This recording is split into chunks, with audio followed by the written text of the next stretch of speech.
35 సంవత్సరాలు శ్రమించడం అంటే? ఉద్యోగం చేయటం. ఉద్యోగం అంటే? ప్రొద్దున్నే 10 గంటలకు ఆఫీస్కి వెళ్ళి కష్టపడి కష్టపడి కష్టపడి పనిచేసి రాత్రి 5 గంటలు ఇంటికి రావటం. ఆదివారాలు? సెలవు రెస్టు. పండుగలు? సెలవు రెస్టు. బంధులు హట్టాళ్ళు? సెలవు రెస్టు. ఇది మీ మగవాళ్ళ శ్రమ. మరి ఇంట్లో పనిచేసే ఆడదానికి ఆదివారాలున్నాయా? పండగ సెలవులున్నాయా? బంధులు హట్టాలున్నాయా? మీలాగా జీతాలున్నాయా? బేటాలున్నాయా? ఇన్సూరెన్స్లున్నాయా? ప్రావిడెంట్ ఫండ్లున్నాయా? ఒళ్ళు బాగోపోయినా మనసు బాగోపోయినా ఆడదానికి విశ్రాంతి ఎక్కడుందో తెలుసా? వంటించు.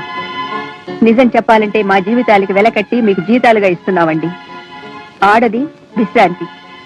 ఎంత సులకనగా మాట్లాడారండి. నిజంగా ఆడది విశ్రాంతి తీసుకోదలుచుకుంటే మీ మగవాళ్ళకి శాంతే ఉండదండి.